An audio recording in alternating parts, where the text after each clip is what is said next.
क्या भ्रष्टाचार में डूबी है उत्तर प्रदेश की police? ADG law and order ने क्या फर्जीवाड़ा किया है? अमिताभ यश पर क्यों लग रहे हैं गंभीर आरोप? महाकुंभ में जिस अमिताभ यश को बेहतर व्यवस्था के लिए खूब वाहवाही मिली, जिनके कंधों पर यूपी की कानून व्यवस्था की जिम्मेदारी है, वही अमिताभ यश अब चर्चा में हैं। उत्तर प्रदेश के ADG law and order Amitabh Yash पर गंभीर आरोप लग रहे हैं। पूर्व आईपीएस अमिताभ ठाकुर ने आरोप लगाए हैं कि अमिताभ यश ने अपनी मां के नाम पर करोड़ों की जमीन खरीदी है।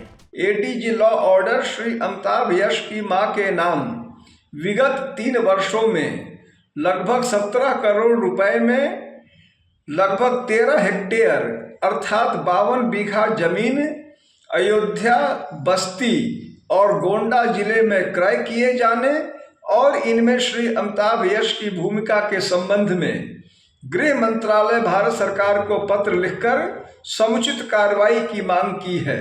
आरोप है कि अमिताभ यश की मां के नाम पर थोड़ी थोड़ी कर करीब 17 करोड़ की जमीन खरीदी गई। दावा किया जा रहा है कि 30 अगस्त 2023 को स्टाम्प ड्यूटी मिलाकर 1 करोड़ 87 लाख की जमीन खरीदी गई। 1 जून 2024 को 20,23,000 रुपए की जमीन खरीदी गई। फिर 20 जून 2024 को 18,01,000 रुपए की जमीन खरीदी गई। 20 जून को ही 19,21,000 रुपए की जमीन खरीदी गई। 24 जून 2024 को 30,95,000 रुपए की जमीन खरीदी गई, जबकि 21 फरवरी 2025 को 11 करोड़ 77 लाख की जमीन खरीदी। अब आज़ाद अधिकार सेना ने लोकायुक्त के पास इस मामले की शिकायत दर्ज कराई है।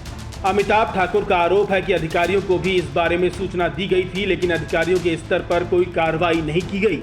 मेरे द्वारा विभिन्न अधिकारियों को शिकायत देने के बाद भी कोई कार्रवाई नहीं होने की स्थिति में मैंने इस संबंध में आज उत्तर प्रदेश के लोकायुक्त के समक्ष परिवाद प्रस्तुत किया है। ये भी आरोप है कि अमिताभ यश की मां के नाम गोंडा के दुर्गागंज में भी जमीन खरीदी गई और 16 अगस्त 2023 को महेशपुर में 20,40,000 रुपए की जमीन बेची भी गई।